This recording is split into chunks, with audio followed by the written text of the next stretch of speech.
I must mention when I practice that when I talk about my mom, ndifuna nawe uqwalasele into yokuba andifuna ukunika umama wami credit ndithi my mom did this on her own. Kube khona abantu basecaweni abaye bamncedisa kwimeko owayekuyo.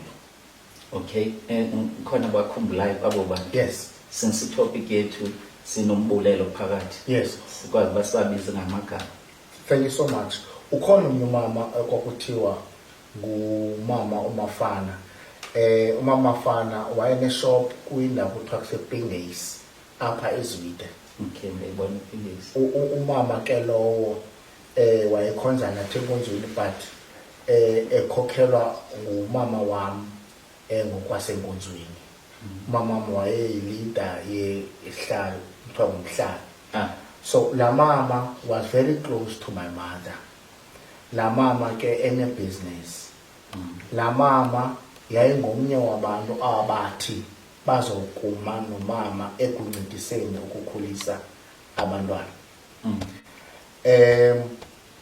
Sisigaba eso endiqonda uba kwakungela xesha ndandisafunda.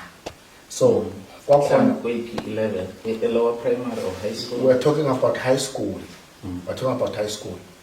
Kwakhona nomnye utishara owayemthanda kakhulu umama wami. Ndisafunda eJaivis Qamlane. Lo tishara kwakuthiwa nguMemxako, akasekho ke ngoku uMemxako.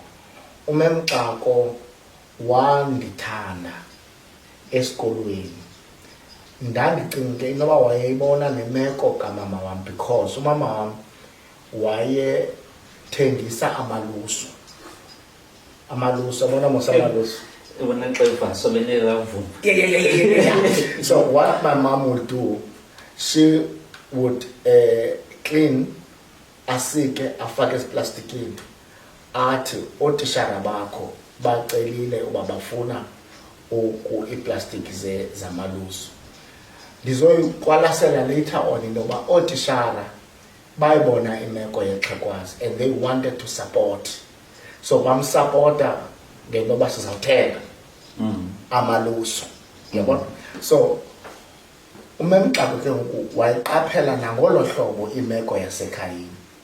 Wandithanda uMemxako to a point ndikhe ndaba nethuba lentoba ndishiye iwele lam elalinebomvu ndiyohlala noMemxako. Utishara. Yabona? Phofu ke wayengandenzeleleli xa ndipasa. Wayengandenzeleleli, you know. But ke wandithanda. She understood imeko yasekhayeni. But apha ekukhuleni kwam ndibe exposed ke kwinto ethi my mom was working very hard making sure that ifamily yakhe iyakwazi ufumana loo nto ayifumanayo ngokwamandla akhe. Yabo? Ndakhulela ke kwi-environment enjalo. Yabo? Ndiyazikhumbula nam ndisenza ugrade, I think ugrade grade speed the standard banban. Okay, standard 10. No, standard 8.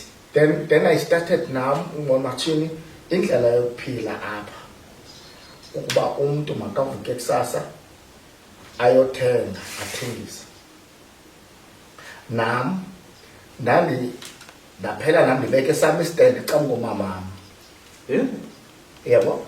Yabona apho khona udla like father like son. Ufunde kumama. Ndifunde kumama, yabo? So umama wami ke ndambona mos ubeke stand up. Ndafumana intoba nam le nto yoba ndisoloko ndirelaye ebantwini ayikho rongo. Yayindinceda. But I wanted also ndibe nento endiyenzayo and umuntu ondititshayo apha ngumama.